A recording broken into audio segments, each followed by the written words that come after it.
الحمد لله والصلاة والسلام على رسول الله وعلى آله وصحبه ومن والاه، وأشهد أن لا إله إلا الله وحده لا شريك له، وأشهد أن محمدا عبده ورسوله. خدمت تمام بینندگان عزیز و گرامی عرض سلام و ادب دارم. در خدمت شما هستیم با مجموعه برنامه دفاع از سنت. همچنان که مستحضر هستید، در 2 هفته پیش ما بنابر این گذاشتیم که مطالبی پیرامون وفات رسول خدا صلی الله علیه و سلم و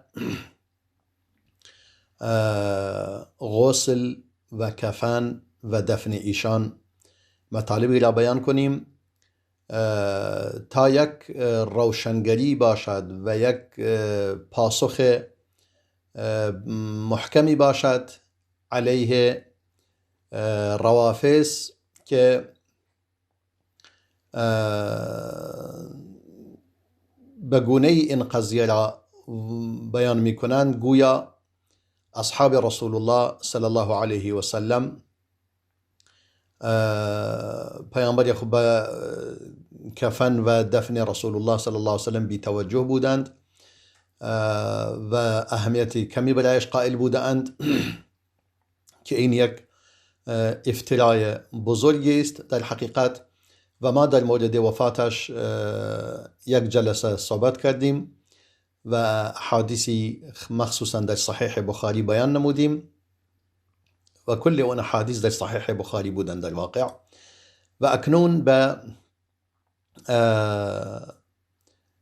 غسل ایشان و کفن کردن ایشان و بقیه موارد آن می پردازیم.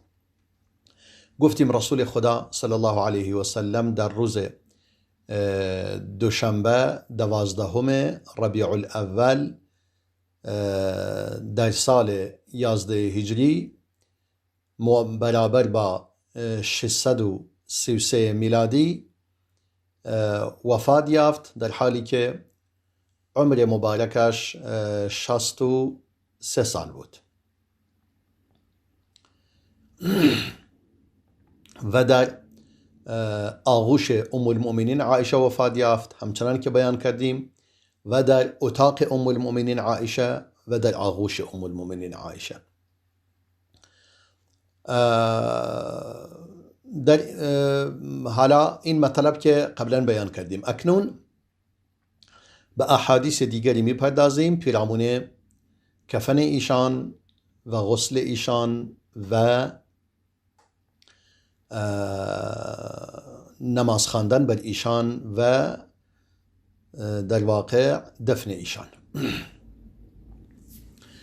امام مسلم با سند خودش حدیثی برای ما بیان می کند از ام المؤمنین عایشه رضای خدا بر او باد. می فرماید رسول خدا صلی الله علیه و سلم کفن کردند در 3 پارچه سفید في 3 أثواب بيض سحولية من كرصف ليس فيها قميص ولا عمامة. أن رسول خدا صلی الله علیه و سلم در 3 پارچه سفید، کاملا سفید، هرچند این که می فرماید سحولی بوده یا سحولی بوده و از کرسوف بوده، یعنی از پشم بوده، از پنبه بوده که خیلی سفید بوده. حالا رسول خدا صلی الله علیه و سلم در این لباس، در این 3 پارچه کفن شده. حالا چرا به این گفته می شود سحولی یا سحولی؟ 2 لفظش به 2 روایت وارد شده، هم سحولی هم سحولی. ابن العربی و غیری او میگویند یک لباس سفیدی است، سفید پاک، که از پنبه هم درست شده و بعضی دیگر میگویند به این خاطر گفته می شود سحولی، چون نسبت داده می شود به شهر سحول در یمن و چون غالبا این لباس از یمن می آوردند که در بعض احادیث که همچنان که میخوانیم میگوید در یک برد یمانی رسول الله صلی الله علیه وسلم کفن شده. کرسف هم منظور پنبه است. اما این لباس دیگه میفرماید نه قمیص همراهش بوده، پیراهن و نه عمامه، بدون قمیص و بدون عمامه. منظور این است که در 3 پارچه کاملا کفن شده، بدون مثل پیراهن که دستان داخل مثلا آستین برود و به این صورت، بلکه در اون به صورت لفافه در آن پیچیده شده.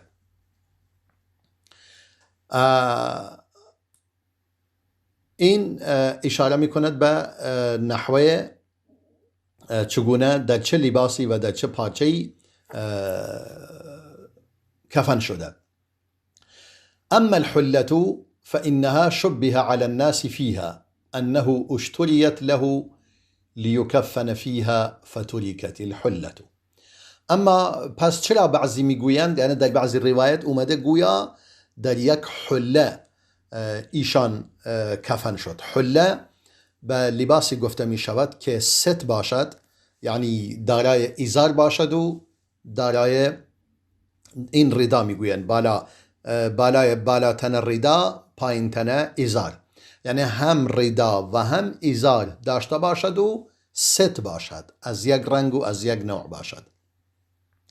میگوید اما اون حله مردم به خطا رفتن در مورد آن، فکر میکردن که در اون کفن شده، در حالی که بله این در اصل برایش خریده شد که در آن کفن شود، اما از آن استفاده نکردند، بلکه در اون 3 پارچه لفافه کفن شد که میفرماید این هم عبدالله فرزند ابوبکر خرید برایش گرفته بود.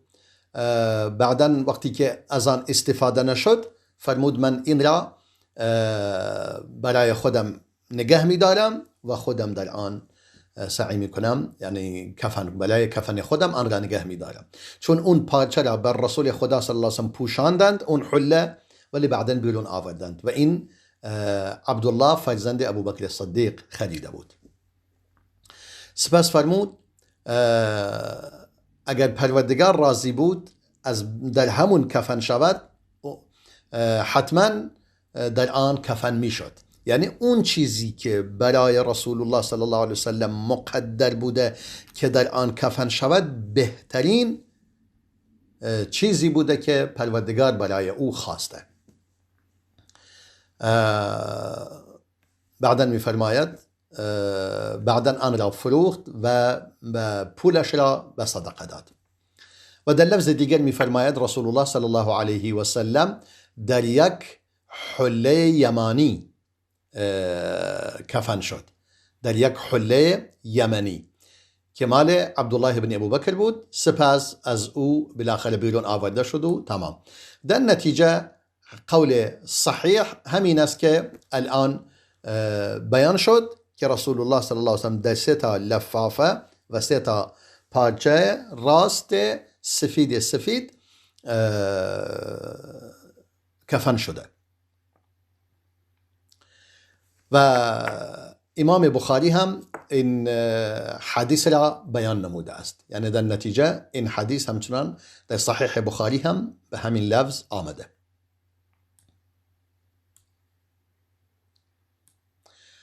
این هم برای خود کفن او. در حدیث دیگری که امام مسلم روایت می کند از ام المؤمنین عایشه می فرماید رسول خدا صلی الله علیه و سلم هنگامی که وفات یافت او را پوشاندند با یک لباس حبره.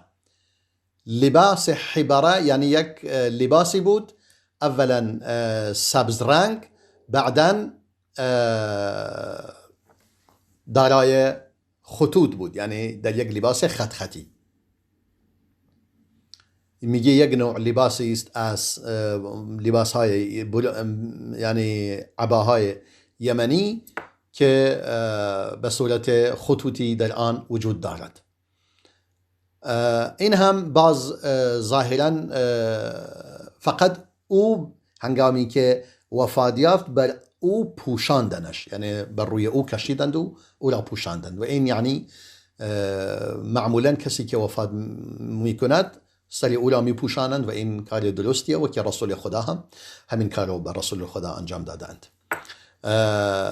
و در حدیث هم ما داریم که همین که رسول خدا صلی الله علیه وسلم در این پارچه سفید کفن شده، رسول خدا هم فرموده لباس سفید لباس قشنگی است که هم می توانید در حال حیات آن را بپوشید و مردهایتان را در آن کفن کنید. یعنی لباس سفید لباس بسیار مرغوب و قشنگی است که انسان آن را بپوشد، هم در حال حیات و هم بعد از وفات. حالا بعداً در حدیث دیگر که باز این حدیث سنن امام ابو داود و بقیه روایت می کنند، ام المؤمنین عایشه بیان می کند رضای خدا بر او باد، می فرماید هنگامی که خواستند رسول خدا را غسل دهند گفتند نمیدونیم، ما نمیدونیم آیا کاملا او را لخت کنیم همچنان که مدهای خود را لخت میکنیم، یعنی همچنان که ما کسی از ما میمیرد کلن بدنش رو لخت میکنیم و او را غسل میدهیم، آیا ما همین کار رو انجام بدهیم یا لباس بر تنش باشد و بر روی لباس او را بشوییم؟ میگه هنگامی که صحابه در بین هم داشتن با هم مشورت میکردند در مورد این قضیه، القى الله علیهم النوم، پروردگار آنان را به خواب برد تا اینکه تمام اون افرادی که اونجا بودند هر کدوم میگه چانهشون روی سینهشون قرار گرفت و یعنی انسان وقتی که خواب میرود سرش شل میشود و بدنش به کلی شل میشود.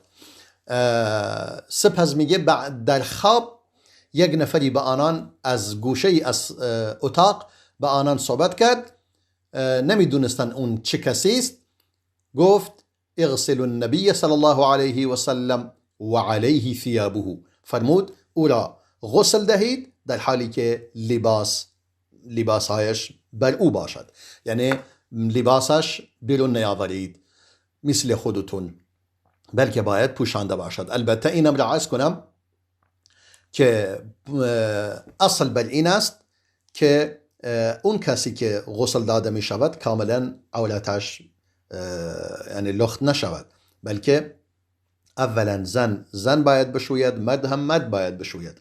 البته زن و مرد میتونن، زن و شوهر همدیگر را بشویند، این اشکالی ندارد، همچنان که در این احادیث بیان میکنم.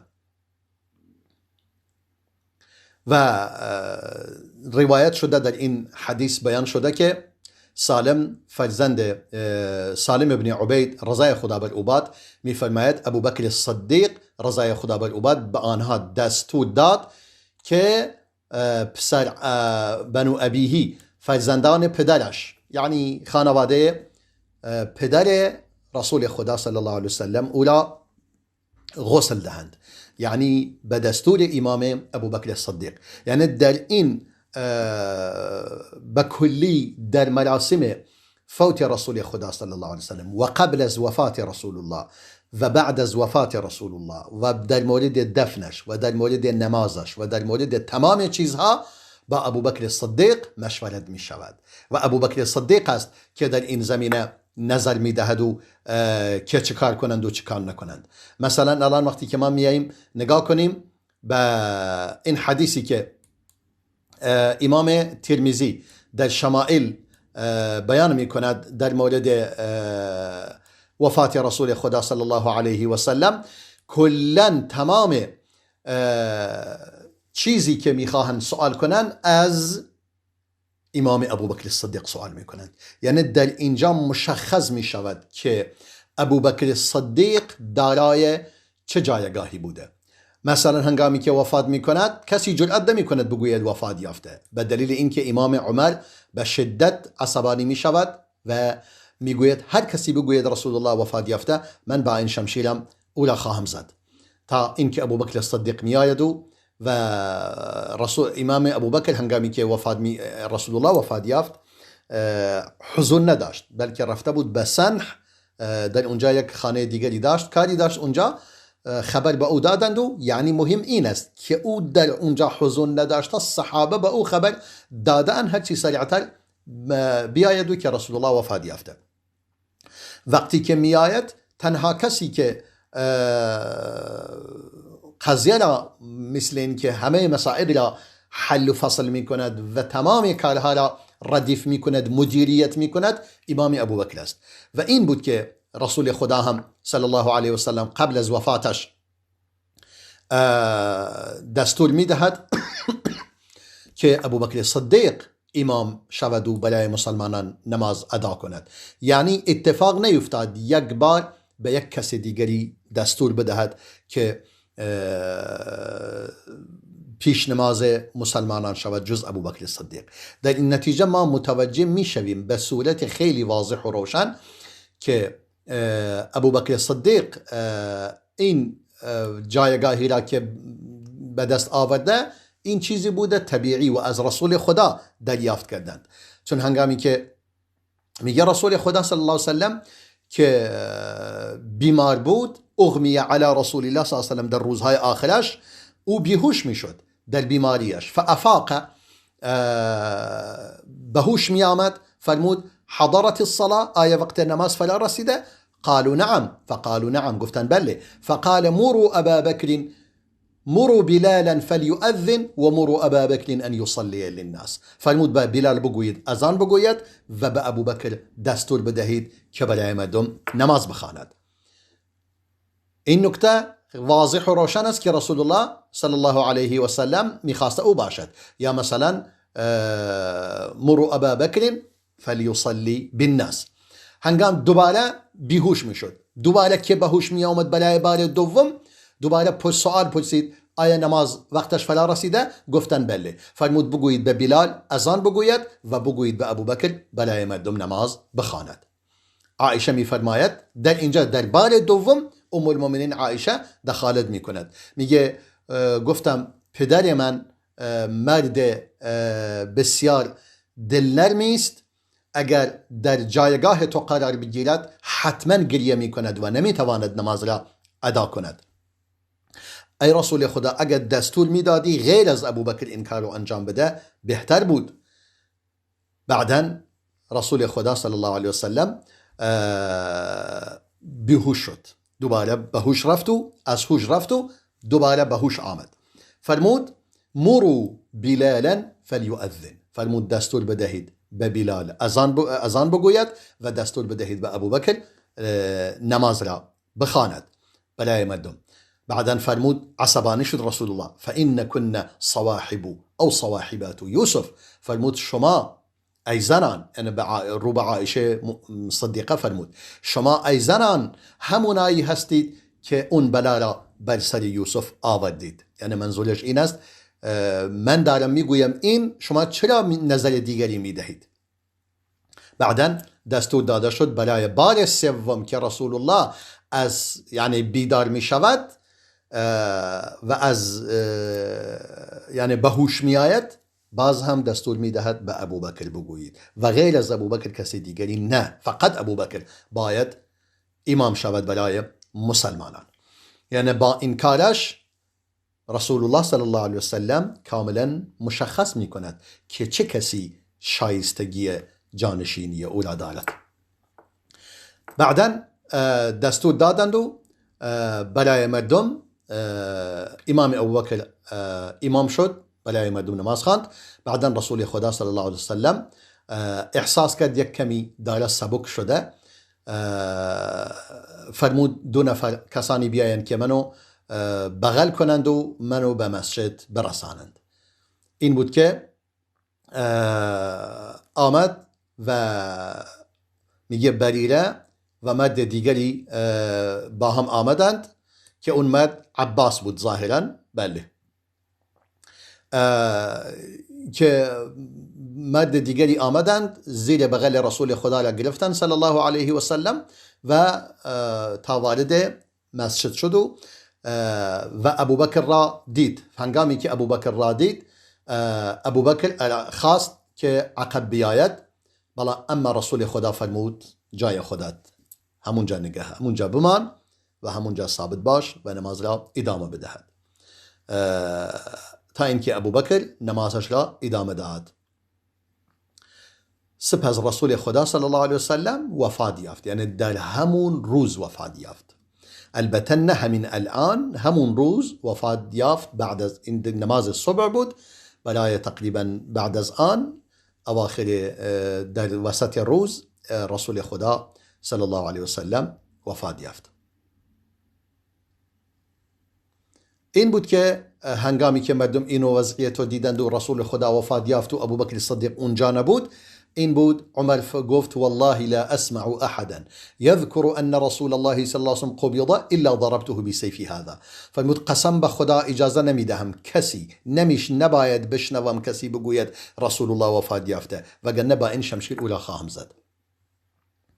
به همین خاطر این بود تا اینکه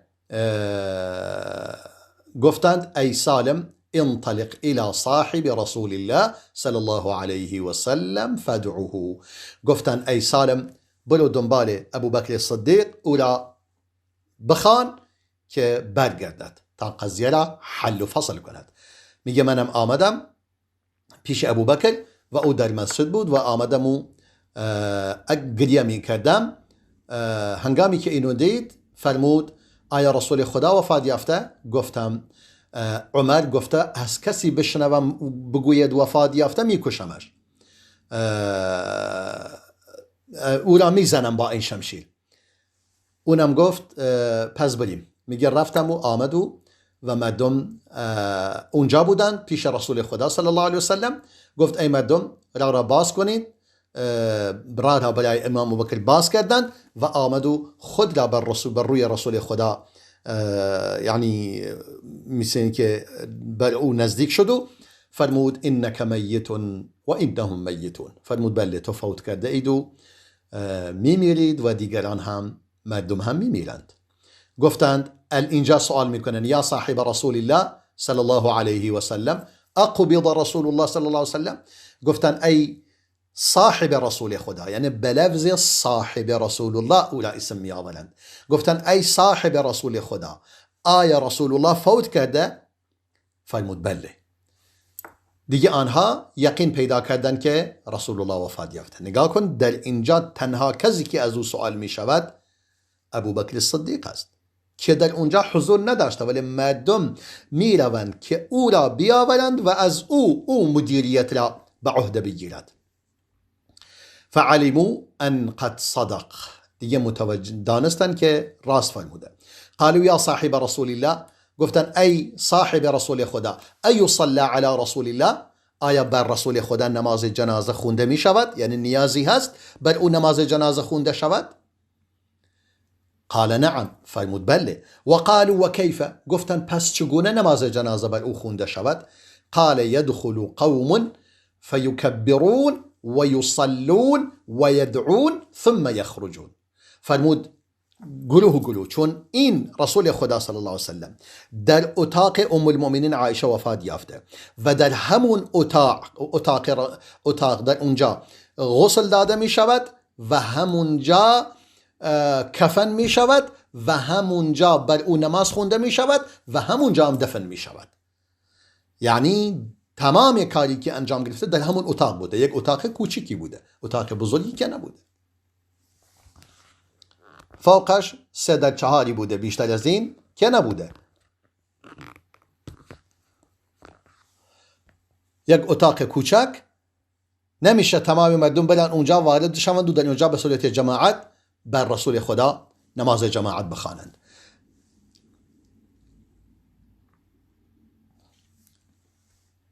بعدن فرمود اول گروهی می روند، وارد می شوند تکبیر میکنند، نماز میخونند، دعا میکنند و سپس بیرون میروند. یعنی از یک در وارد میشوند و از در دیگر خارج میشوند.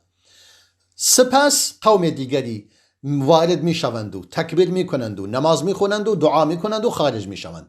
حتی یدخل الناس، تا اینکه تمام مردم چیکار کنند؟ وارد شوند. یعنی باید تمام مسلمانان بر اون نماز بخونند. کجا؟ در همون اتاق کوچک. اون اتاق کوچک چگونه باید؟ گروه بیاین داخل و چند نفر نماز میخونند و میروند. کسی هم امام نمیشود بدون اینکه کسی معینی بر او امام شود. تمام مسلمانان بر او نماز جنازه میخوانند. در اینجا میان برنامه با هم نگاه میکنیم و باز هم در خدمت شما خواهیم بود. يا رب عبدك من عذابك مشفق، بك مستجير من لظى النيران، فارحم تضرعه إليك وحزنه، وامنن عليه اليوم بالغفران. يا من إذا وقف المسيء ببابه ستر القبيح وجاد بالغفران، تعفو الملوك عن النزيل بحيهم، كيف النزيل بساحة الرحمن. يا رب وفقني أعيش موحدا ومهللا أدعوك بالقرآن. يا رب عند الموت حسن منطقي، عند السؤال وملتقى الملكان.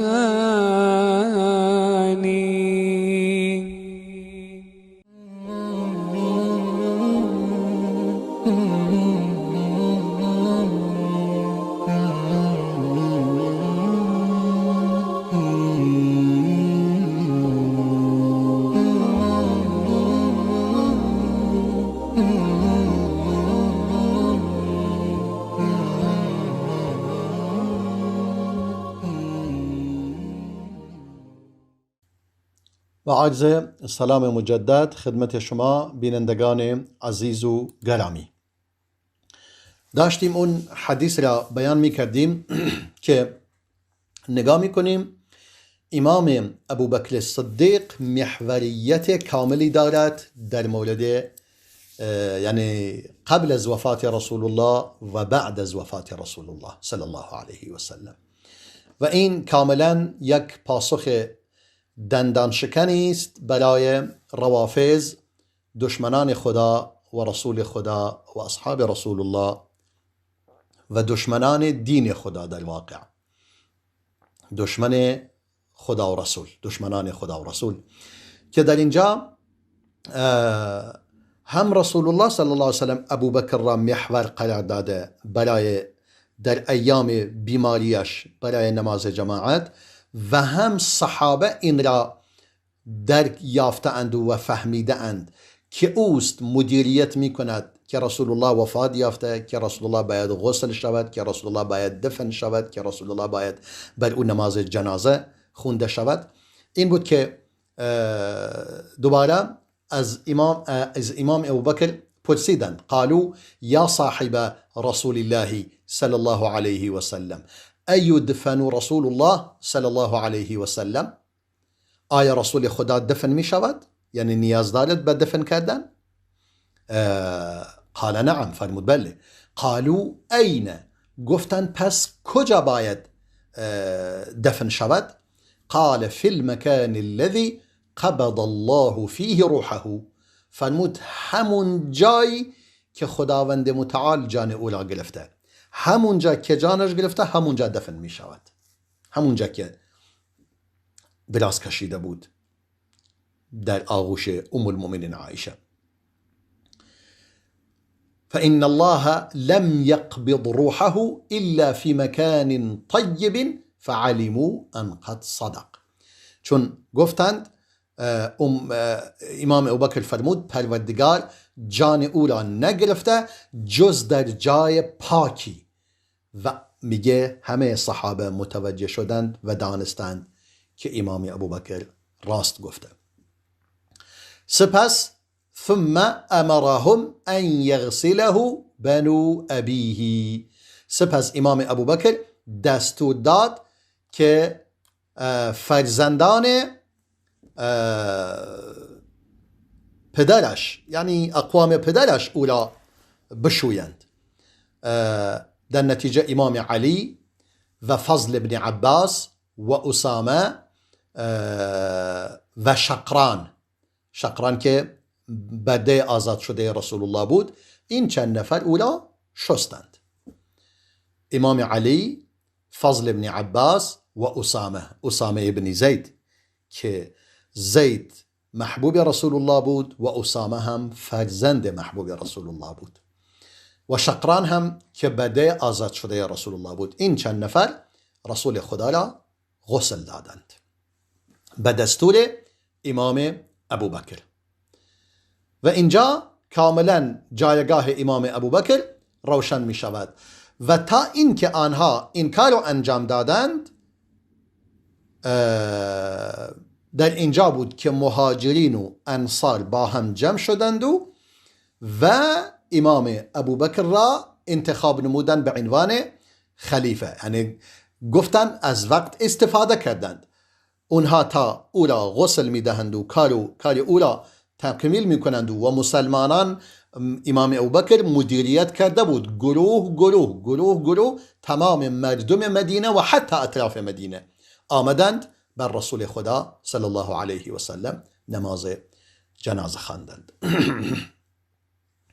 یعنی یک شبانه روز کامل که روز دوشنبه که وفات می‌یابد، روز دوشنبه که رسول الله وفات یافت، دیگه تا فدای اون روز مردم مرتب می آمدند و قرار بر این گذاشتند که تمام مردم بر رسول خدا نماز جنازه برگزار کند و این که این همه مردم بیایند و نماز را بر او بخوانند و در این مکان یعنی کوچک و اینها، نهایتا اینقدر زمان لازم بود که باقی بماند و رسول الله صلی الله علیه وسلم همون روز دوشنبه که وفات می‌یابد، بعداً شب سه‌شنبه اولا، یعنی سه‌شنبه شبش که میشه شب چهارشنبه، اولا دفن میکنند. یعنی یک شبانه روز رسول الله صلی الله علیه وسلم باقی موند که دفن نشد، که باز این روافض دشمنان خدا و رسول این را به گونه‌ای بیان میکنند که مسلمانان بی توجه بودند به مسئله دفن رسول خدا صلی الله علیه وسلم و در فکر انتخاب خلیفه بودند. بله، مسئله انتخاب خلیفه یک امر ضروری است برای اینکه هرج و مرج پیش نیاید. ما در اینجا در هنگام وفات رسول الله متوجه شدیم چگونه داشت هرج و مرج پیش می اومد و هرج و مرج به شدت داشت شدت پیدا می کرد. اگر امام ابوبکر نیومده بود و مدیریت نکرده بود، به احتمال قوی هرج و مرج پیش می اومد. به همین خاطر امام ابوبکر مدیریت نمازش، مدیریت غسلش و کفنش و دفنش، همه چیزش را مدیریت نمود و مسئله نماز جنازه بر او چگونه انجام بگیرد این بود که گروه مردم همه آمدند و در رسول خدا نماز جنازه برگزار کردند. تمام اهل مدینه و تمام اطراف مدینه، اونایی که نزدیک بودن تونستن در اون مدت خبر به اونها رسید و تونستن بیاین نماز جنازه بخونن، که در نتیجه در این مدت، یعنی ما حساب کنیم حدوداً 30 ساعت بیشتر بر رسول خدا بدون توقف نماز جنازه برگزار می شد، نماز جنازه خونده می شد و این همه فضیلت بزرگ برای رسول خدا صلی الله علیه وسلم وجود داشته و کسی هم نبوده که مثلا به عنوان یک امام باشد و همه به صورت فرادا و تکی بر رسول خدا نماز جنازه خوندند. و بعدا امام ابوبکر با یک مشورت تقریبا نخیلی طولانی تونستند امام ابوبکر را انتخاب کنند. اون هم امام عمر تونست با این لفظ فرمود بعضی گفتند از ما امیری و از شما امیری، یعنی در میان انصار گفتند ما دو تا امیر انتخاب کنیم، امیری از ما و امیری از شما مهاجرین. اما امام عمر فرمود من له مثل هذه الثلاثه، فرمود چه کسی این سه تا ویژگی که خدا بیان فرموده در قرآن در چه کسی وجود دارد؟ ثاني اثنين أعوذ بالله من الشيطان الرجيم ثاني اثنين إذ هما في الغار إذ يقول لصاحبه لا تحزن إن الله معنا. چه کسی ثانی اثنین است؟ دوم دو نفر چه کسی است؟ ابو بکر. این یکی در هنگامی که در غار بودند. اذ یقول لصاحبه، هنگامی که رسول الله به صاحبش میگوید. چه کسی این ویژگی دارد خدا در موردش گفته باشد که اون شخص صاحب رسول الله است؟ ابو بکر است که فرموده لا تحزن ان الله معنا، تو نگران نباش الله با من و توست، با ماست. چه کسی این سه ویژگی دار است؟ گفتن هیچ کسی نیست چنین ویژگی هایی را داشته باشد جز ابو بکر.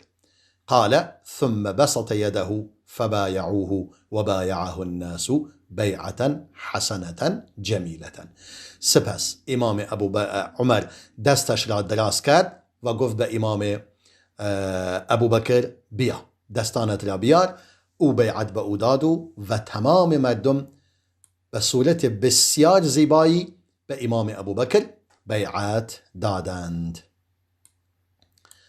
این حدیث هم حدیث صحیحی است که هم در بخاری و هم در مسلم و در بسیاری از کتاب این داستان، بسیاری از کتب حدیث این حدیث بیان شده، حالا یا با کم و زیاد از الفاظ حدیث. در نتیجه با این وضعیت مشخص شد که چه کسی مدیریت کرد و چه کسی مدیریت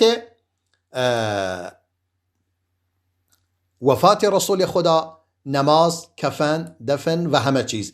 و با این قضیه روشن می شود که دشمنان خدا و رسول چگونه می خواهند به هر نحوی که شده شک و شبهه و گمان در میان مسلمانان ایجاد کنند. یک چیز دیگری خیلی قشنگی که وجود دارد که انس بن مالک بیان می کند هنگام وفات رسول خدا، می فرماید هنگامی که رسول خدا وفات یافت، یعنی هنگامی که رسول خدا در مدینه یعنی وارد مدینه شد، تمام اشیا روشن و درخشان شد، تمام چیزها. و هنگامی که رسول الله وفات یافت تمام اشیا تاریک شد. یعنی حتی انسان ما خودمون که نگاه میکردیم احساس میکردیم همون شخصی نیستیم که قبلا بودیم، قبل از وفات رسول الله بودیم. همه چیز جلوی چشم ما تغییر کرد و همه چیز تاریک شد.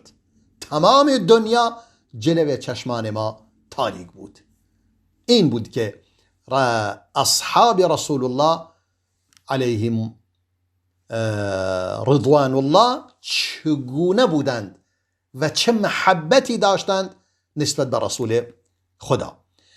حالا بیاییم مقدار دیگر از اون مطالبی که در اینجا بیان شد بیان کنیم. ام المؤمنین عایشه میفرماید لو استقبلت من امری ما استدبرت ما غسله الا نساؤه. فرمود اون چیزی که اکنون میدانم اگر اون موقع میدانستم، یعنی اگر قبلا میدانستم، کسی رسول خدا را غسل نمیداد جز همسرانش، یعنی ما او را غسل میدادیم، ولی متاسفانه انگار میگه از دستمون در رفت.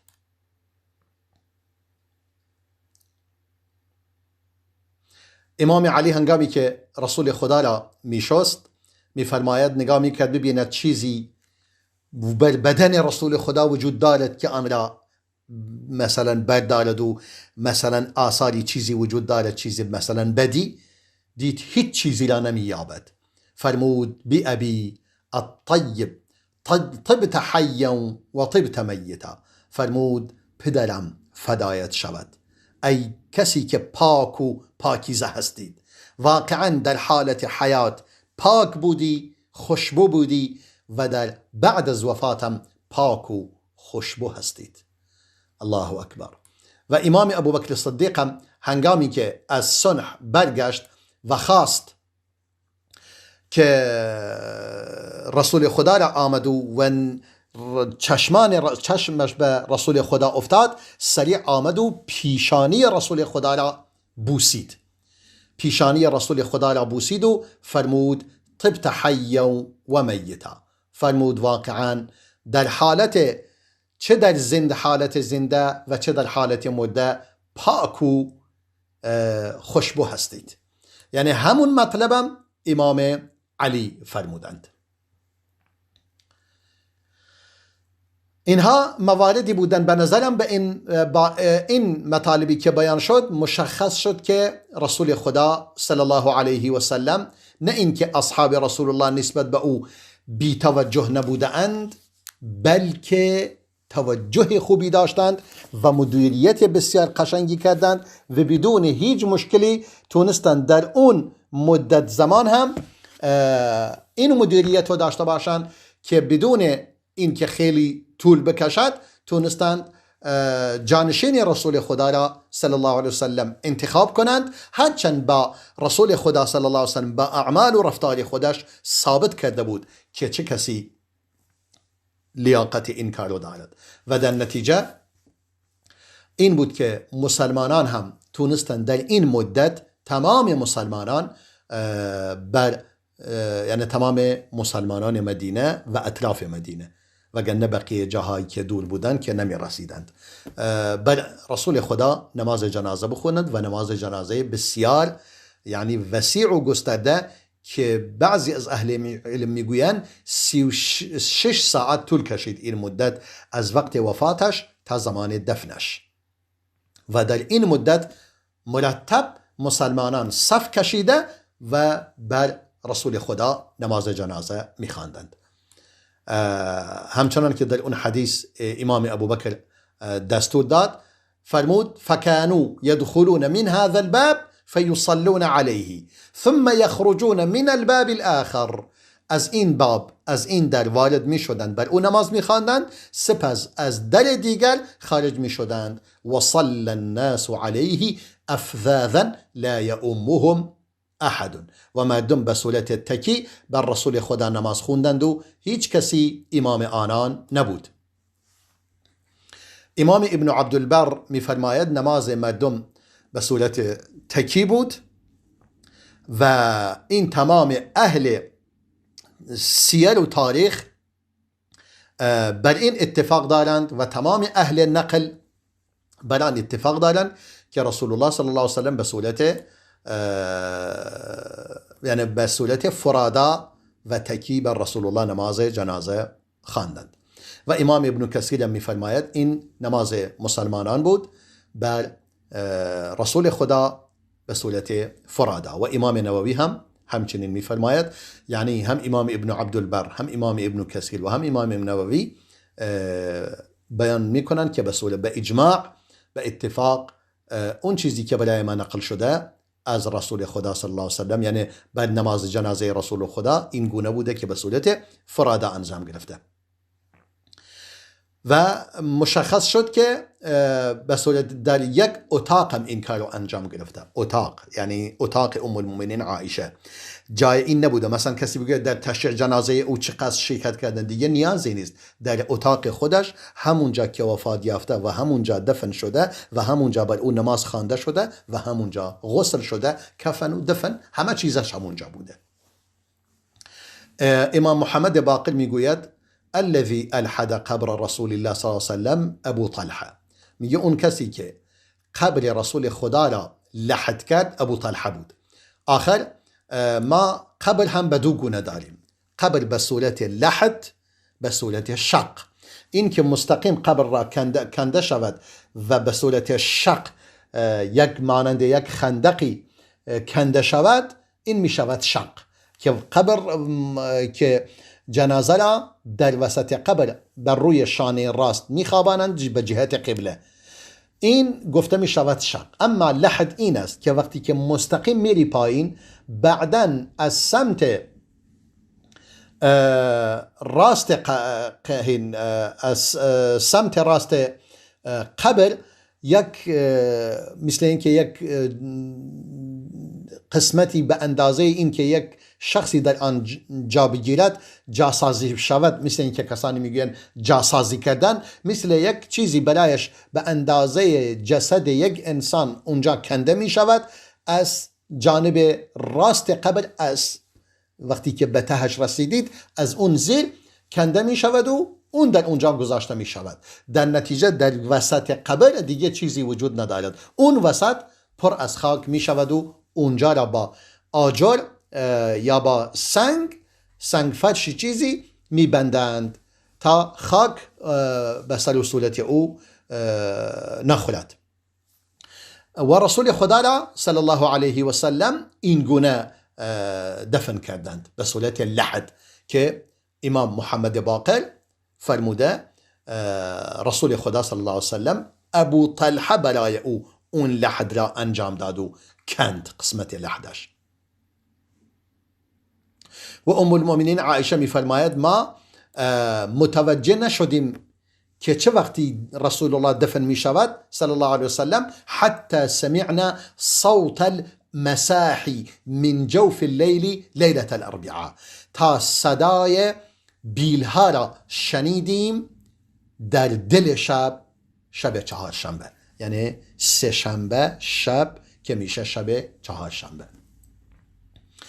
و میگه واقعا یک غم و اندوه عظیمی تمام مدینه را فرا گرفته بود، تمام مدینه را فرا گرفته بود، غم و اندوه شدیدی.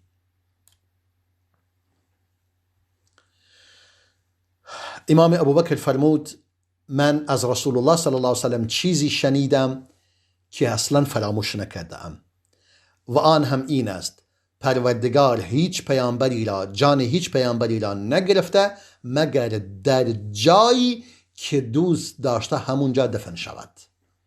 فرمود ادفنوه فی موضع فراشه، همونجا که دراز کشیده بود همونجا دفنش کنید، که دقیقا میگه همونجا حصیر را بلند کردند و اونجا را کندند.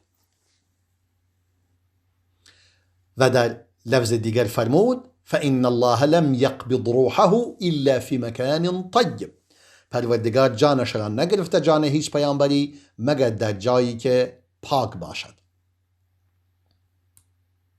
و این بود که رسول خدا صلی الله علیه و سلم به صورت لحد، قبلش هم به صورت لحد انجام گرفت و بعداً با صورت آجر هم بر روی صورت و بدنش قرار دادند تا اون قسمت با آجر پر شد. و این هم و زیر رسول خدا صلی الله علیه و سلم میگه یک مخمل قرمزی قرار دادند و زیر او پهن کردند، یعنی اون روشی که برای رسول خدا صلی الله علیه و سلم انجام گرفته بهترین روش بوده. و رسول الله فرموده صلی الله علیه و سلم اللحد لنا و الشق لغیرنا، فرمود لحد برای ما و شق هم برای غیر ما. و شقران میگوید اون مخمل قرمز رنگ من بودم که زیر رسول الله قرار دادم. آخر مخمل یک مقدار لطیف و نرم است که انگار یک چیز نرمی زیر او، زیر رسول خدا صلی الله علیه و سلم قرار دادن در داخل قبر. به این صورت این مطالب روشن شد که چگونه رسول الله دفن شد. پس گفتیم امام علی و عباس و فضل و صالح مولای رسول خدا صلی الله علیه و سلم اولا دفن کردند و اینجا نگاه میکنیم طلحه بوده در قول امام محمد باقر که گفت و طلحه ابن عبیدالله و در شقران هم میگوید من هم اون چیز را در جابر میفرماید که من اون مخمر را زیر رسول خدا قرار دادم، جابر ابن عبدالله. نه، شقران گفت، جابر ابن عبدالله نبود. شقران گفت من بودم که، شقران همون مولای رسول خدا صلی الله علیه وسلم گفت من بودم که اون مخمر را زیر رسول خدا قرار دادم صلی الله علیه و سلم. با این توضیح روشن شد کیفیت دفن رسول خدا صلی الله علیه و سلم و کیفیت غسل او و کیفیت نماز جنازه او و پاسخ بسیار واضح و روشنی بود بر روافض دشمنان خدا و رسول خدا. و یک حدیث دیگری هست که مغیره رضای خدا بر او باد میفرماید قسمتی که وقتی که رسول الله لحد شد یک قسمت از اون پایش هنوز قسمتی که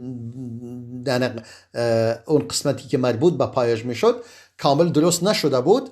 میگه به من گفتند شما برو آن را درست کن. میگه منم وارد شدم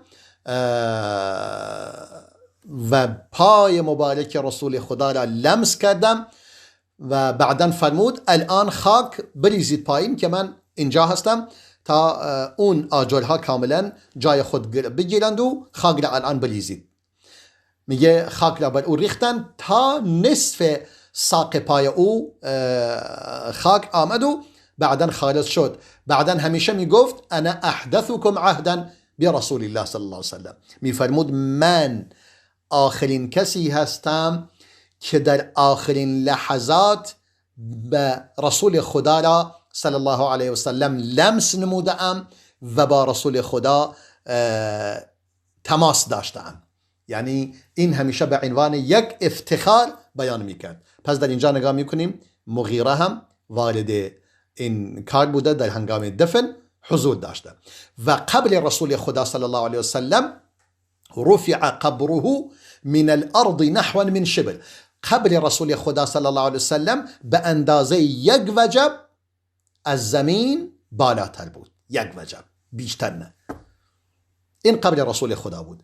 و ام المؤمنین عایشه خوابی را دیده بود و خواب را برای ابوبکر صدیق تعریف نموده بود. گفت من خواب دیدم که در خواب 3 ماه در وارد اتاق من شدند. 3 ماه. میگه پرسیدم از ابوبکر صدیق، گفتم پاسخ این یعنی تعبیر این خواب چیست؟ امام ابوبکر فرمود یعنی در اتاق شما از 3 نفر از بهترین افراد روی زمین در اونجا دفن می شوند.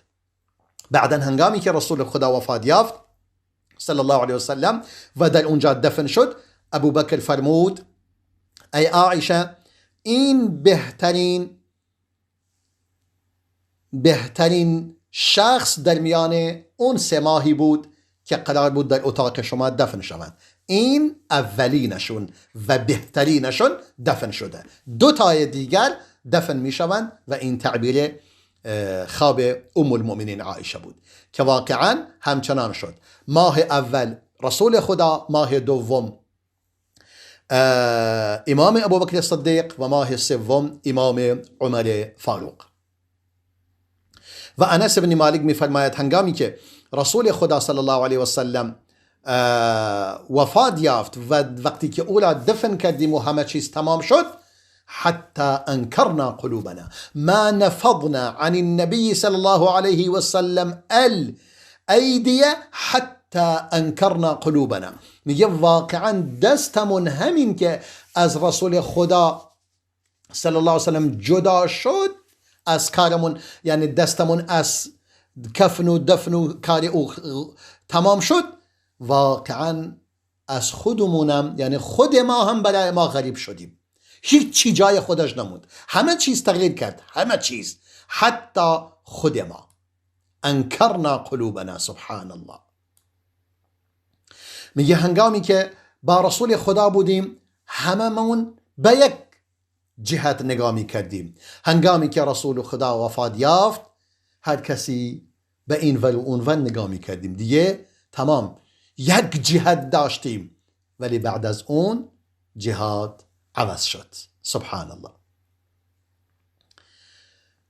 و این نکته هم روشن بود که انس فرمود به محض این که همون فلما كان اليوم الذي مات فيه اظلم منها كل شيء، میگه همون روزی که رسول خدا وفات یافت هر چیز تاریک شد، هیچ چیزی جای خودش نموند، تمام این هستی جلوه چشم ما تاریک شده بود، خود ما هم جلوه چشم خودمون تاریک شده بودیم.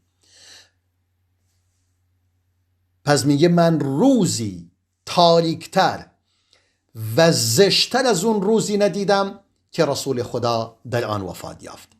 و هنگامی که رسول الله وارد مدینه هم شد میگه هیچ چیزی، همه چیز، تمام اشیاء اطراف ما روشن و درخشان شد به آمدن رسول خدا صلی الله علیه و سلم. و رسول الله وفات یافت در حالی که 63 سال عمر مبارکش بود. در اینجا وقت ما هم به پایان رسیده و این بحث وفات رسول خدا صلی الله علیه و سلم و کفن و دفن و غسل و نماز اولا هم به صورت مختصر مطالبی را بیان نمودیم. و السلام علیکم و رحمت الله و برکاته.